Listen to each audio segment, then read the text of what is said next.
சென்னையில் இன்று நள்ளிரவு முதல் டீ காஃபி விலை உயர்த்தப்படுகிறது. தனியார் பால் மற்றும் காஃபி தூள் விலை உயர்வு காரணமாக டீ மற்றும் காஃபி விலை உயர்வு என கூறப்படுகிறது. இதன் காரணமாகவே சென்னையின் பல்வேறு பகுதிகளில் டீ மற்றும் காஃபி விலை உயர்த்தப்பட்டு அதற்கான விலை பட்டியல் ஒட்டப்பட்டுள்ளது. அதன்படி 12 ரூபாய்க்கு விற்கப்பட்ட டீ 15 ரூபாய்க்கும், 15 ரூபாய்க்கு விற்கப்பட்ட காஃபி 18 ரூபாயிலிருந்து 20 ரூபாய்க்கும் விலை உயர்த்தப்பட்டுள்ளது. நியாயமான ரேட்டு சார். டீ ரேட்டு 12 ரூபான்றது ஒரு அளவுக்கு சாமானிய மக்கள் சாப்பிட்லாம். இப்போ 5 ரூபா ஏற்றனால விலைவாசினால யாரும் எதுவுமே சாப்பிட முடியாது. ஒரு நாளைக்கு 20 டீ சாப்பிட்னா 15 ரூபானா எவ்வளோ ஆகுதுங்க?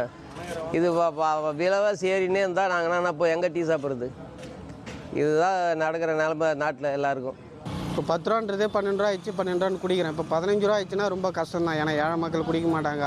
இப்போ ஒரு டீ குடிக்கிறதுனா பரவாயில்ல, ஒரு 10-12 டீக்கு மேலே போகுது ஒரு நாளைக்கு. இப்போ பார்சல் வாங்கி குடிக்கிறவங்க தான் கொஞ்சம் ஈஸியாக இருக்கும். அதில் ஒரு 4 பேர் 3 பேர்னாலும் குடிக்கலாம். இப்போ ஒரு டீ குடிக்கிறதுனால சின்ன கப்பில் தான் கொடுப்பாங்க டீ. சும்மா என்னன்றதுனால 3 வேளை குடிக்கிறது ரொம்ப கஷ்டமாயிடும். காலைல மதியம் சாயங்காலம் அப்படின்ட்டு ஒரு பைத்தியமாகி போச்சு டீ இப்போது.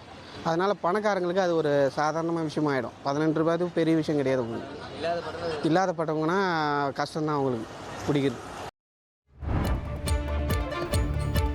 தமிழகம் முழுவதும் 38 சுங்கச்சாவடிகளில் நள்ளிரவு முதல் கட்டண உயர்வு அமலுக்கு வந்தது.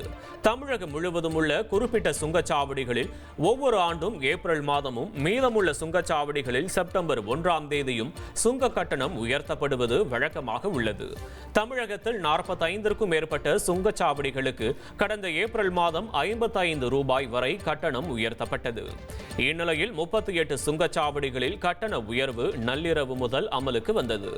இதன்படி விக்கிரவாண்டி, விஜயமங்கலம், மதுரை, திண்டுக்கல், திருச்சி, உளுந்தூர்பேட்டை, தூத்துக்குடி உள்ளிட்ட சுங்கச்சாவடிகளில் கட்டணம் உயர்த்தப்படுகிறது. இந்த சுங்கச்சாவடிகளில் 10% வரை கட்டணம் உயர்த்தப்பட்டுள்ளது. ஒருமுறை கட்டணம் 5 ரூபாய் முதல் 45 ரூபாய் வரையிலும், இருமுறை கட்டணம் 65 ரூபாய் வரை உயர்ந்துள்ளது. இதுவே பலமுறை பயணிக்க 155 ரூபாய் கட்டணமாக இருந்த நிலையில் தற்போது 160 ரூபாயாக உயர்த்தப்பட்டுள்ளது. மாதாந்திர பயண கட்டணம் 3100 3170 ரூபாயாக உயர்ந்துள்ளது. இலகுரக வாகனம் ஒரு வழி கட்டணம் 180 185 ரூபாயாகவும், பலமுறை பயணிக்க 270 275 ரூபாயாகவும் உயர்த்தப்பட்டுள்ளது. கனரக வாகனம் ஒரு வழி கட்டணம் 360 ரூபாயிலிருந்து 370 ரூபாயாகவும், பலமுறை பயணிக்க 540 ரூபாயிலிருந்து 555 ரூபாயாகவும் கட்டண உயர்வு அமலுக்கு வந்துள்ளது. உங்கள் தந்திவன் தொலைக்காட்சியில் செல்வி தினமும் பிற்பகல் 2 மணிக்கு காணத் தவறாதீர்கள்.